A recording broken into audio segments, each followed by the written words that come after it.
President Donald ট্রাম্পের শুল্ক নীতি দেশের বেশিরভাগ মানুষের জন্য উদ্বেগের কারণ হয়ে দাঁড়িয়েছে।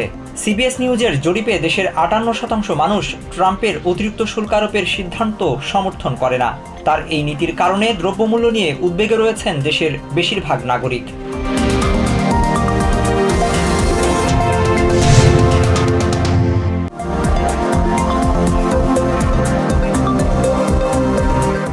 পাল্টাপাল্টি শুল্ক নিয়ে প্রেসিডেন্ট ট্রাম্প এবং চায়নার প্রেসিডেন্ট শি জিনপিং এর মধ্যে আলোচনার পরিকল্পনা নেই। রবিবার US trade representative Jamieson Greer এ কথা বলেছেন। তিনি আশ্বাস দেন প্রেসিডেন্ট ট্রাম্প শিল্প ও বাণিজ্য দেশে ফিরিয়ে আনতে কাজ করছেন।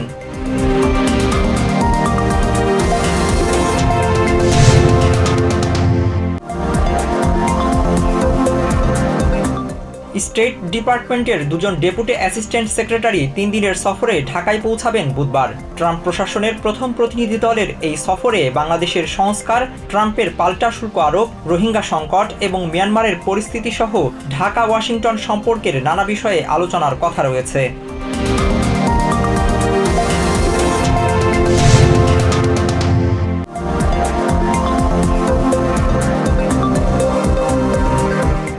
বিশ্বের সবচেয়ে সফল বিনিয়োগকারী ওয়ারেন বাফেটের সাফল্যের পেছনে অনুপ্রেরণা হিসেবে কাজ করেছেন তার বান্ধবী ক্যাথরিন গ্রাহাম। সম্প্রতি অ্যামাজন প্রাইম টাইমে বাফেটের সাথে তার বন্ধুত্ব নিয়ে এক তথ্যচিত্রে গ্রাহাম এবং বাফেটের বন্ধুত্বের গল্পে উঠে আসে সে কথা।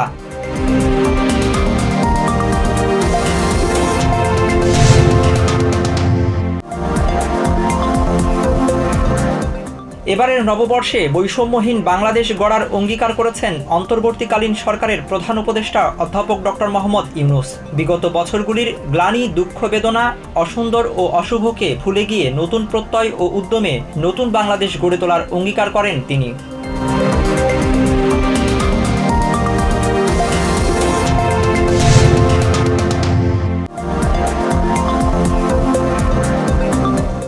ঢাকায় রমনার বটমূলে গানে ও কবিতায় বাংলা নতুন বছরকে বরণ করে নিল ঐতিহ্যবাহী সাংস্কৃতিক সংগঠন ছায়ানট। অনুষ্ঠানে প্যালেস্টাইনের গাজায় নিহতদের স্মরণে ১ মিনিট নীরবতা পালন করা হয়। পরে শিল্পীদের সমবেত কণ্ঠে জাতীয় সঙ্গীত পরিবেশনের মাধ্যমে বর্ষবরণ অনুষ্ঠান শেষ হয়।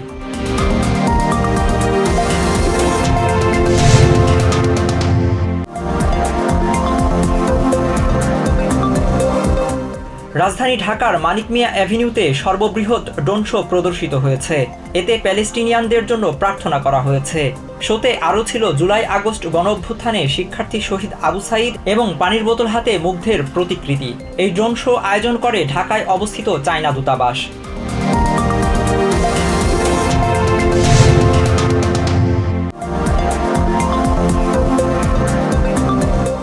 অতীতের সব জঞ্জাল সরিয়ে নতুন বাংলাদেশ গড়বে এবারের বৈশাখ। দেশবাসীকে নববর্ষের শুভেচ্ছা জানিয়ে একথা বলেন বিএনপি মহাসচিব মির্জা ফখরুল ইসলাম আলমগীর। সোমবার সন্ধ্যায় সিঙ্গাপুরে চিকিৎসা শেষে দেশে ফিরে এসব কথা বলেন তিনি।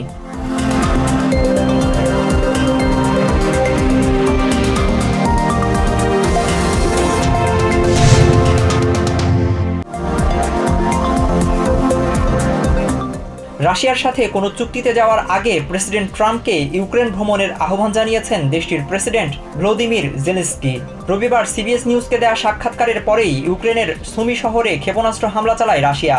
এতে অন্তত ৩৪ জন নিহত হয়েছে, আহত হয়েছে কমপক্ষে ১১৭ জন।